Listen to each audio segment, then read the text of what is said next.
আমি সঙ্গীতা। ভোলা মাছের একটা পাতলা ঝোল বানানোর জন্য আপনাদের এই রেসিপিটি শেয়ার করছি। দেখুন এখানে আমার বড় বড় সাইজের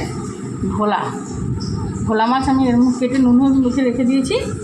4 পিস মাছ, আর জিরে বাটা লাগবে, কাঁচা লঙ্কা বাটা, একটু আদা পাতা, আর আলু এরম করে কেটে রেখেছি, আর টমেটো।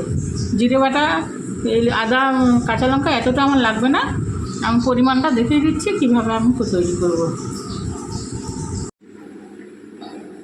এরকম বন্ধুরা, প্রথমে কড়াইতে তেল দিয়ে মাছগুলোকে ভেজে নেব।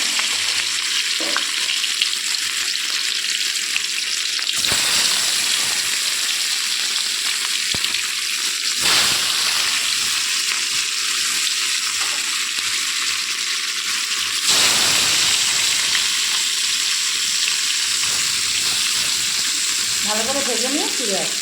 খুব কড়া কিন্তু ওই মাছটা ভাজবো না, দেখুন খুব কড়াও না, খুব হালকাও নয়, আমি ভেজে এবার তুলে নেব।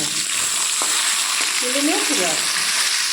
এবার ওই তেলের মধ্যেই দেখুন তুলে নিয়েছি, এবার ওই তেলের মধ্যে শুকনো লঙ্কা আর একটু কালো জিরা ফোড়নে আমি দিয়ে দিলাম, আর সরু সরু করে কেটে রাখা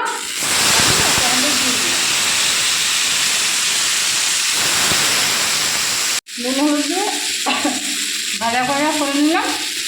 এবার 1/2 চামচ জিরে বাটা দিলাম এর মধ্যে। জিরেটা আমি কিন্তু সম্পূর্ণ হাতে বেটেছি।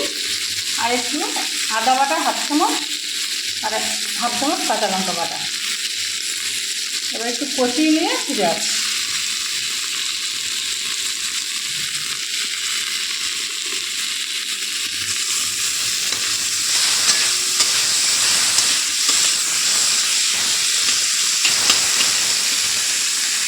একটু একদম কষানো হয়ে গেছে।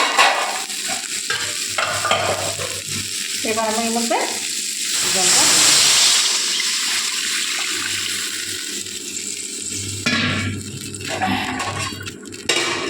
এবার আরও ফুটুক, তবে ফিরে আসি।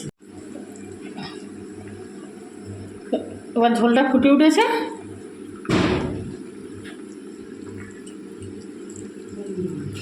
এবার আমি মাছগুলোকে দিয়ে দেবো।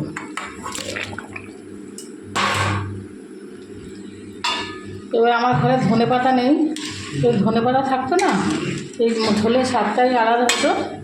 তা আমি একটু বিলেতি ধনে পাতা দিয়ে দেবো, আর একটু ফুটে উঠুক, তার ফিরে আসছি। দেখুন বন্ধুরা, এবার একটু বিলেতি ধনে পাতা আমি দিয়ে দিলাম। এমনি ধনে পাতা আমার কাছে নেই। এবার আর 2-3 মিনিট ফুটিয়ে নিয়ে ফিরে আসি। এরকম বন্ধুরা একটা পাত্রে নামিয়ে নিয়েছি।